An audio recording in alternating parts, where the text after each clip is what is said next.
Designers are currently seen as artists who create pretty pictures and other design stuff.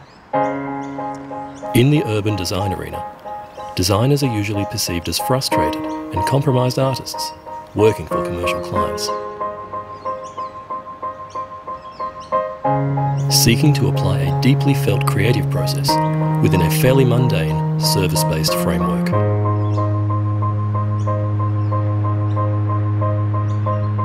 This perception of the designer is one of an individual or studio providing a creative service in the form of products, graphics, spaces, structures, and communication media. This current view needs to be challenged to provide more opportunity for future designers.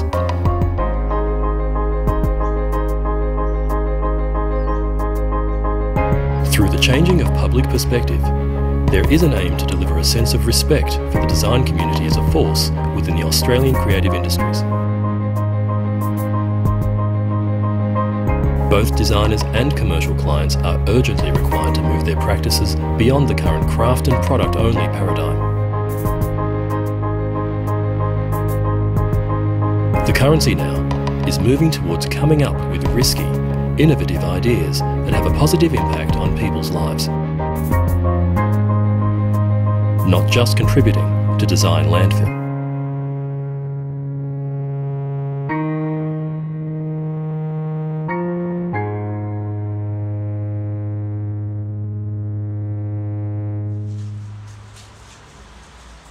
If we're talking about graphic design as such, which in Australia, even up until the 80s, graphic design was some mysterious, weird European sort of term for making letterheads and business cards. It used to be that people who made letterheads and business cards had a little secret industry. They had a secret cupboard, secret curtain that they hid behind that nobody knew how things happened. It was a magic place. With the computer, that was exploded. I was part of the 90s kind of period where I started the agency, and that was, you know, where computers really took hold. When Mac became a dominant thing. So then clients became aware of that. You used to, before email, you used to kind of send things by courier. So there was this time lag. There was this time that stopped people actually just going yes, no, yes, no. You can think about your work, you can think about your resolutions, think about your problem, expand on the problem. Maybe it's not the problem you thought it was. I think that the internet probably has like killed a little bit of that kind of really niche, really specific kind of location-based style thing that used to happen. Like, you know, you can look at designs from the 90s and just go, that was done in Manchester. Whereas that doesn't really happen anymore. Like, you know, because when something great pops up, you know, it'll get copied all around the world, or it'll inspire you know, appropriation all around the world within a matter of, you know, days, hours, months, whatever. The car is a terrible thing, you could say. I mean, everyone drives cars and uses cars, but they were a terrible thing. They're also a wonderful thing. They were just different. They changed how we interact with the world. I think social media is much the same. We're losing things in terms of how we think about our privacy and our identity, but we're gaining many more things. Sydney is such a trend-based place that very often you do end up seeing the same thing over and over, even if that thing is not good, as long as it's making money for someone. I don't see many different things being kind of created. It's usually the same type of work. We're very, I think, reactive. It's very style-driven. We're very interested at the moment in overused words. Words like journey. Like all of a sudden, like words like creativity, individuality and inspiration. This whole vintage thing, the whole design sort of vintage, you know, it's cool, but it's, yeah, I think it's being overused. Facebook and Twitter logos on absolutely every piece of media on the planet with no thought or meaning to that is a trend that can stop as far as I'm concerned. Coloured perspex, get rid of it. I have an aversion to designers who are highly critical of styles and trends. I think, you know, when you see something hideous, it's good to have a laugh. You know, like Comic Sans on a billboard that's serious or something. I think people need to start thinking about their actual audience more, not just like a pat on the back within the industry. 26 Billy Blue graduating students wanted to find out more, so they optimistically embarked on a 15-week project to find where the Sydney creative community stood on their questions. They wanted to find out the truth about the secret circle of Sydney designers and offer their passion and enthusiasm to further their new cause. The students were looking for meaningful data to profile a hopefully growing creative community. Yesterday, sympathy fueled my fire. Now in this place, the other thing, my mind is your side of heart, and it's so dry out here. You better watch where you're chipping rocks. You're gonna start a fire. You start a fire. You start a fire. You start a fire.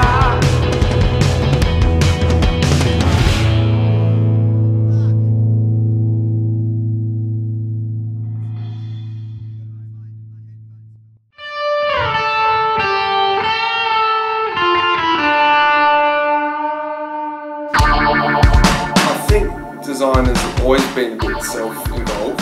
I think you have to be to a degree because it's a continual process of improvement, improving yourself. I've noticed people helping each other less over the years. I think inherently the people that join the design community are friendly, and then perhaps later as they mature in the industry it becomes more competitive. The more senior I got in the design business in London, the less collaborative it got. It was a real dog-eat-dog situation, and a lot of people were very paranoid about telling you who their clients were even.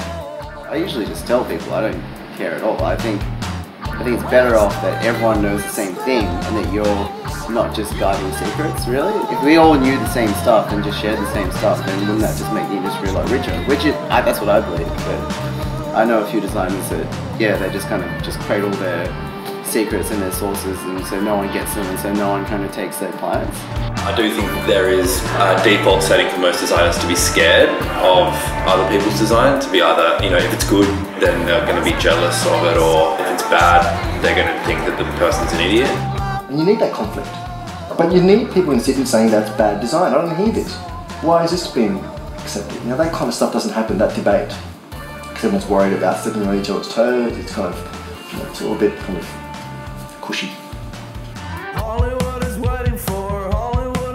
Sydney as a location, as a place, is very self-involved. It's the nature of the place. You wake up in the morning and you're not necessarily your first thing is like, what are we doing today? It can be, what am I doing today?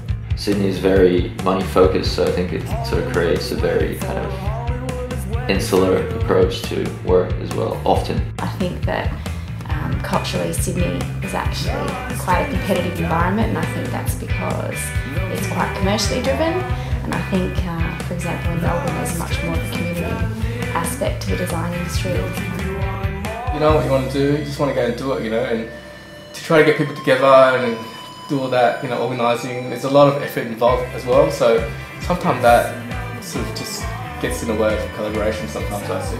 I feel part of a collaborative industry, to be honest, and that's not to say that both don't exist, because they most certainly do, and there's always going to be a competitive nature to being a designer or being a creative, because you know, you're trying to hunt down clients, you're trying to get the work, you're trying to get the big jobs. I'm privileged to work here at Second Road, which is a really collaborative work environment. So my experience has largely been collaborative, working with designers from various disciplines in a very collaborative process. I don't really feel that different disciplines of design, sort of digital media, or film, or you know, architecture or industrial design or design, they don't really come together and design experiences that encapsulate all of the different disciplines.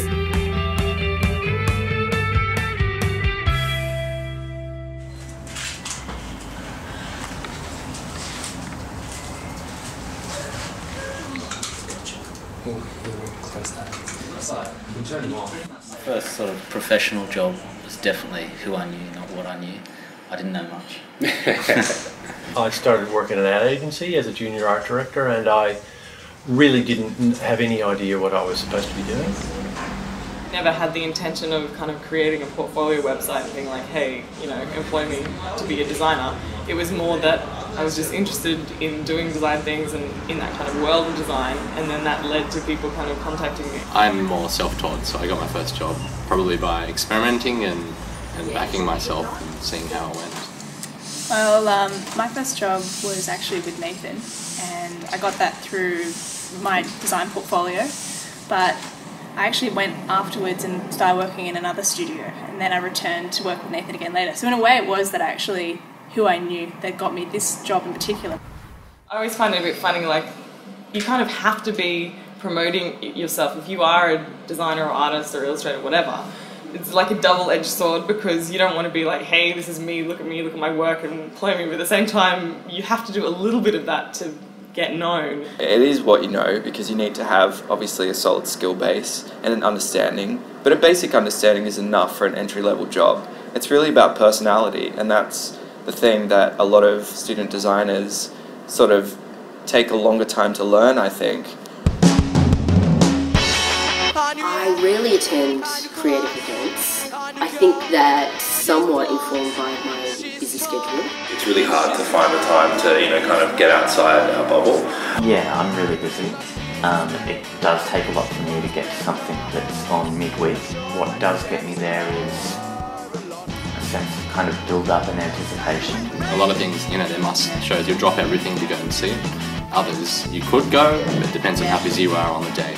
In terms of networking, I feel that, you know, when you go to these events, everyone tends to be sort of in their own little groups, and I think that everyone's quite sort of, you know, scared almost to go and interact with other people. I want to see filmmakers there, I want to see a whole lot of different people there, but you don't really. And I love that fusion of kind of all these different professions who are creative. I think Australian in Front are doing a really good job of making events that people want to go to by getting quite good headliners to come chat about specific topics, not just like come see, you know, Vince Stross have a chat. It's more about the speaking and giving you insight about a particular topic. There needs to sort of be something where I think that the design community is giving back in some way, and that will sort of tip me over to going this way. I'm looking to go to an event to really be stimulated and to learn something new, not necessarily just look at stuff. I hate going to exhibitions. I hate going to my own exhibitions. I hate people at exhibitions. I hate exhibitions in general. I just think, especially Sydney exhibitions, it's just full of shit. You go there and it's a room packed full of people. You don't see the work, no one talks about the work, no one cares about the work, they're just there. I'm not a huge fan of pure design events where it's only designers talking to other designers, because I think designers talk to each other all the time anyway. I don't really want to hear Sydney designers talking about Sydney design too much more. I've had enough of that, frankly. I think that in Sydney or in Australia, I think that we have, us as designers or us as an industry, we ourselves have the power to, you know, put together events or put together cultural sort of gatherings where we can take charge of and not have to say, and not say, oh, we leave the responsibility for a body to do that. I think we can sort of start doing that. Our body, it has a big job on its hands, because it's tricky to be a representative body, because there are so many different directions. There's no absolutes, very few absolutes. So I think what our bodies need to do is, somehow it's not easy to do this, to focus on unifying all these different opinions. I think that they all mean well, but I think it goes back to not being self-serving. And I think that the design community has to engage more with other people that have nothing to do with design, because ultimately that's where the jobs are going to come from. That's where designers are going to be solving problems, not design community for the design community for the design community. I think that we have to be a little bit more far-reaching. I always find the people in design organizations, bless them, and we need them, are actually often quite scary and a little bit precious. And I find that quite hard. I think there's a real need for a governing body that lobbies the government for design rights. Is AGDA doing that at the moment? No, probably not. And they're definitely not open to new things. Maybe people like AGDA, the way that they are set up and run, it makes it quite difficult because it's like a purely volunteer basis. So those people are putting in a lot of time and energy and effort. Maybe it's about finding out what sorts of things people really want to go to. I only wish that the people who complain about those sorts of things could just get in there and help our design industry instead of just making comments, and proactively help, you know, build foundations for maybe a new organisation that can really make a difference.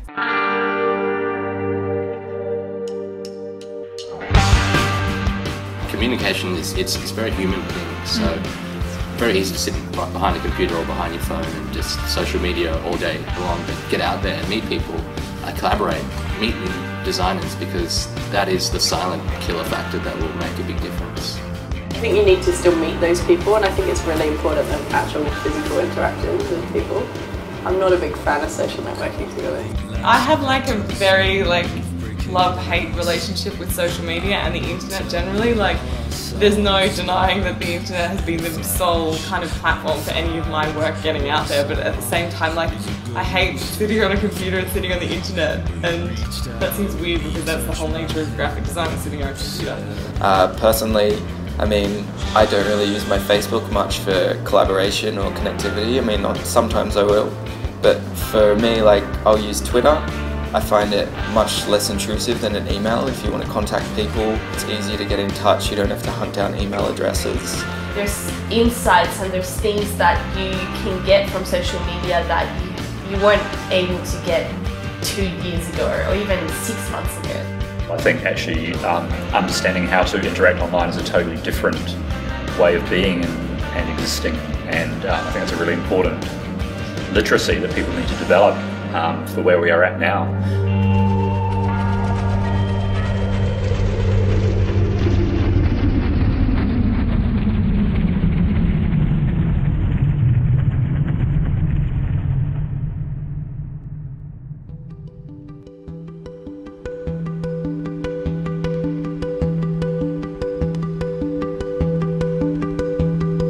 Stuck beneath the shadow of your brow. Just because anyone can download the Creative Suite for free from a bootleg site doesn't mean they know how to use it properly. And in most cases they wouldn't have like sort of the training or the aesthetics to implement that would make anything look good. It's not enough to teach someone how to use Photoshop these days. Most students, when they come to us now, know how to use Photoshop. That's not what they're here to learn. I don't think everybody does know Photoshop. Everybody knows what Photoshop is. Everybody may have had some kind of interaction with it. But this can just be seen as an opportunity for people in the design profession to open up, to really differentiate themselves as professionals, as high-end users. You know, software's becoming cheaper, cameras are becoming cheaper. Just because I buy a digital SLR doesn't mean I'm a photographer all of a sudden. There's more than being a designer than just doing design. It's concepting, you know, it's really having a meaning behind, context behind what you actually put out there.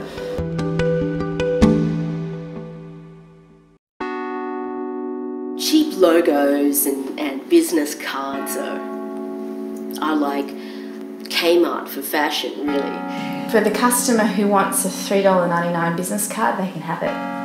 I think the focus here is that designers play a bigger role in society. People don't understand the importance of the logo, the graphic design, the identity that's being created, and so they do it themselves and end up with an identity that can be quite harmful to getting potential customers. Some of the time maybe people just do need that stock standard design, that's what they need, and that's fine. So if you are a designer, you have to kind of show that what you're offering is more than that and something different, and it's about the idea and not necessarily just a kind of a cheap execution. I think life is harder for the graphic designer, which I really think that term is also going cold. For somebody who was a graphic designer to actually to succeed today and get themselves a livelihood, they have to reinvent that notion, because otherwise how come you're a professional if I can do the same thing that you can do? 15 weeks, research revealed many hidden truths affecting the culture of this community. The graduates found that the Sydney creative community was in desperate need of a strong leading association that accurately represented its community, supporting contribution and providing a space in which creativity is encouraged. Designers are seeking value and respect for the service they provide, along with a desperate need for the client to understand that time is an essential resource for innovation.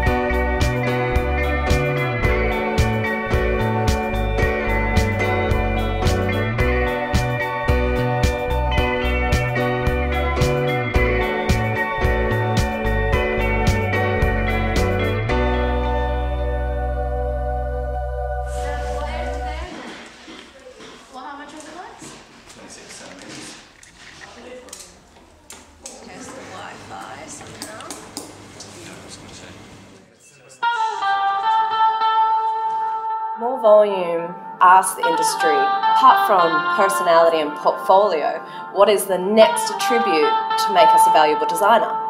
Industry came back and the majority said it's not what you know, it's who you know.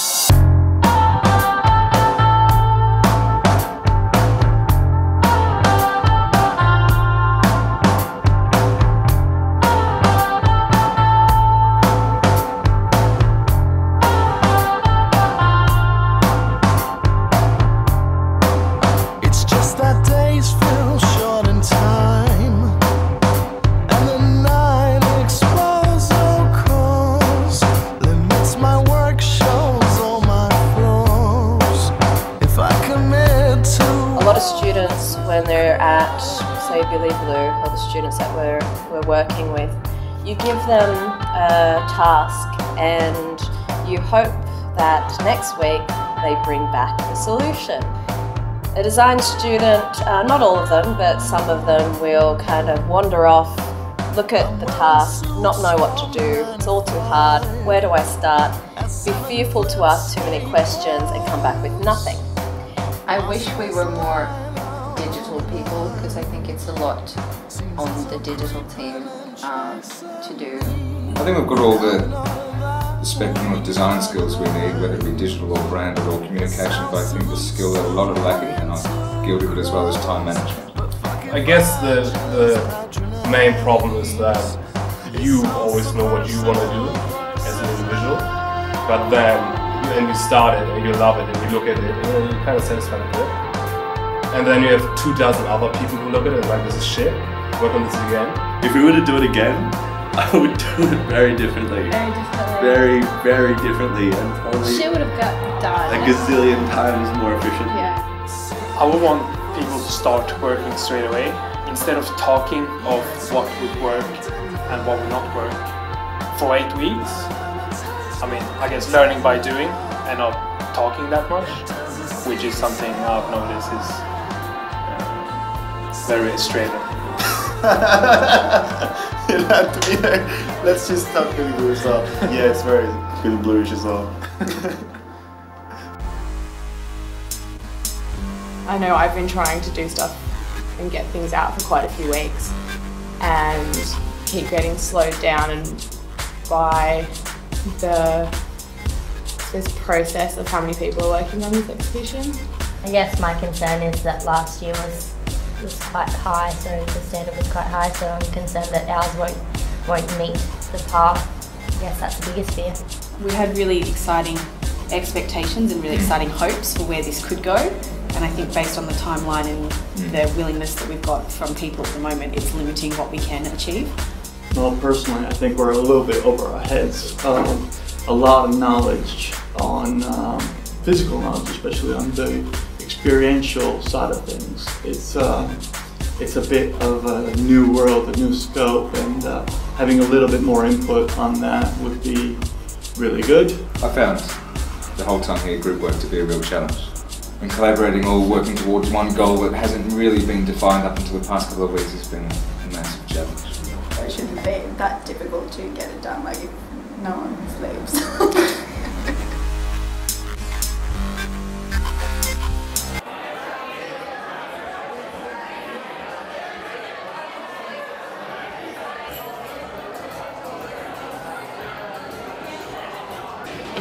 You're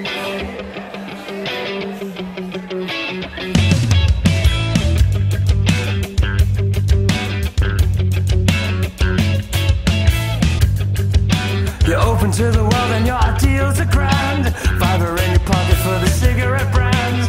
Fags are cool, but gaming's bad. Fashionable scene with sheltered lines, and the hand that keeps creeping up your thighs. You're a student, live the impossible dreams. I can't take the piss out of you, because I am one too. London has brought you smoke and bad dreams. I can't take the piss out of you, because I dream it too. You call yourself a Marxist, but you shop at Marks and Spencer. You wanna be a friend because you know her daddy's richer. A quick drinks every night. Your skin so it's only snake bites. Shaggy hair but you know it's fair if you get to shag your teacher. But he wants to spank you. You're a student, live the impossible dreams. I can't take the piss out of you, because I am one too. London's brought you smoke and bad dreams. I can't take the piss out of you, because I dream it too.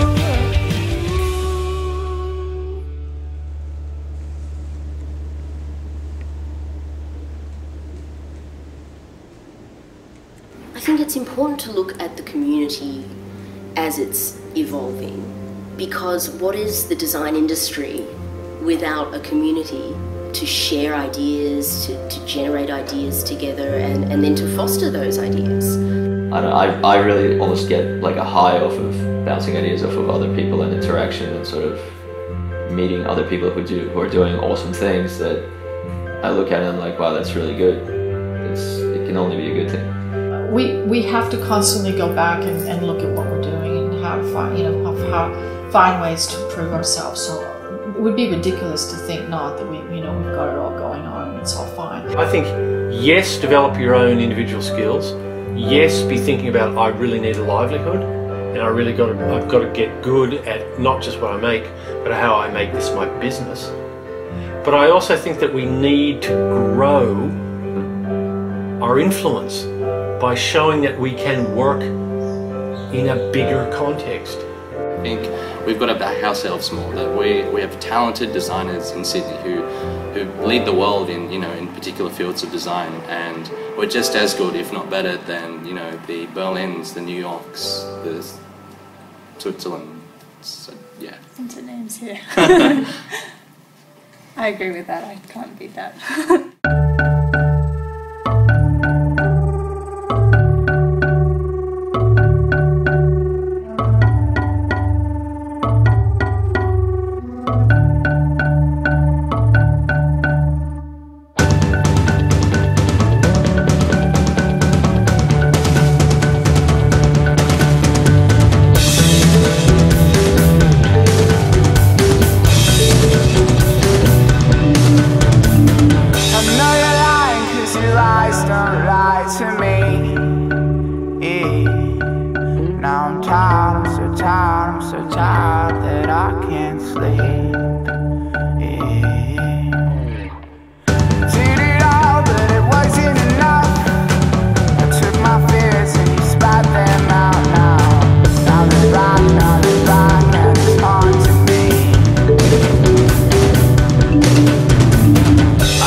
I'm so tired